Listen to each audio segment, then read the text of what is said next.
been having this discussion with a friend, well, since I've been doing music production and recording and things like that in the Freestate. I have came across a lot of people who've been coming to me and recording in my studio using downloaded beats. Now, I'm not saying there's nothing wrong with that or anything, but I'm just giving you 3 reasons today why you shouldn't come to a studio with downloaded beats. Let me drop with the first reason. First of all, there are a lot of legal implication that comes when using like free beats or downloaded beats from YouTube, from the internet, or things like that. There are like licenses you need to pay, and there are obviously the producer you need to pay. So you can't just grab whatever you hear and take it on. Sure, they are for free. Some of them are royalty free, some of them are copyright free. They're just giving a number for free.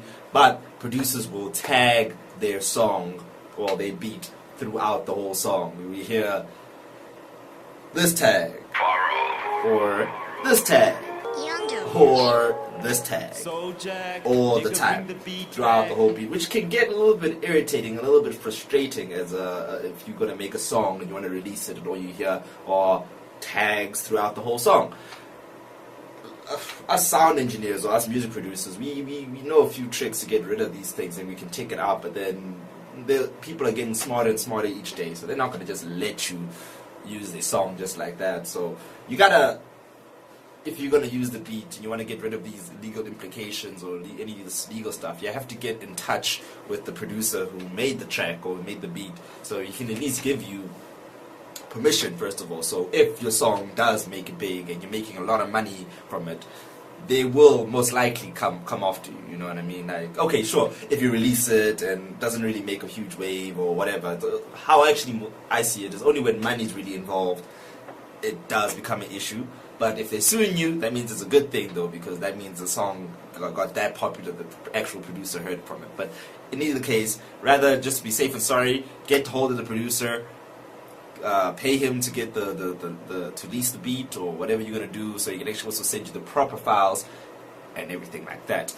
Reason number 2 why you should not use downloaded beats is that the beats are always over compressed. They are meant to be mastered and they're meant to be loud so you can grab your attention.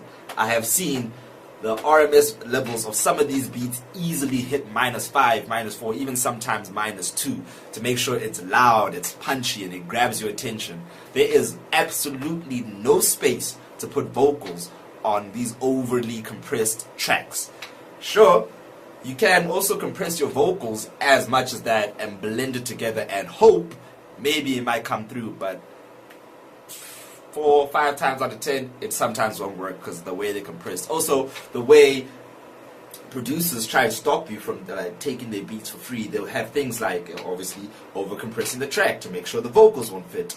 They will have a change in tempo, so it's very hard to put it on a grid, and very impossible for you to use your delays or your reverb, if you use your reverbs with the grid, with the project like I do. So it's going to be very difficult for them to also just to get the tempo. There's a change in tempo or overly compressing the track. So again, go back to my first point, get hold of the producer, pay the fees, pay whatever you need to get from him so he can send you at least a wave file that is not compressed at all, that has all the stems at least, so you can at least blend the things better. Also, the third reason why it is the third reason why you should not use downloaded beats is because they limit you on what you can do with your track. For instance, now you have to work or write to the mindset of the producer who did the track. Now, for instance, if you want to change up the song or you want to add different elements or things like that, it is not impossible, but it will be difficult because, first of all, chopping it up, like going back to the thing what I said, if it's over compressed, if it says changing tempo or things like that, you won't be able to really put in new things in there as well. Also, leveling the sound and then compressing that sound to be as compressed as the first sound would be quite challenging, but doable. So I recommend that, again, get hold of the producer, pay the licensing fees, and get the WAV files or the stems or the actual project, so it's even way easier for you to rearrange tracks, to add new elements, to take out any elements, to control the faders or anything like that, so you're not limited by the producer at hand. Cool. So just to have a quick conclusion, with this video that using downloaded beats is not the recommended way, especially if you want to be a professional music producer or a professional recording artist or whatever. Best thing to do is to, if you cannot get yourself a team of producers who can make the beats you want to rap on, or who can make the sound you like, get hold of the producer that you took the beat from and get in contact with them. Maybe you don't know. They might be lucky and they might like you and they can, work with you already and you can start your team over there. Or better yet, you just buy the project from them and then you can make your own track. So it'll be easier for you. And plus, also what I hate when people download the MP3s, they download it on the worst quality, like 128 kilobytes per second, which again limits you and you can't really do much. You have to also then export your song the same quality, and you have to, it's a mess.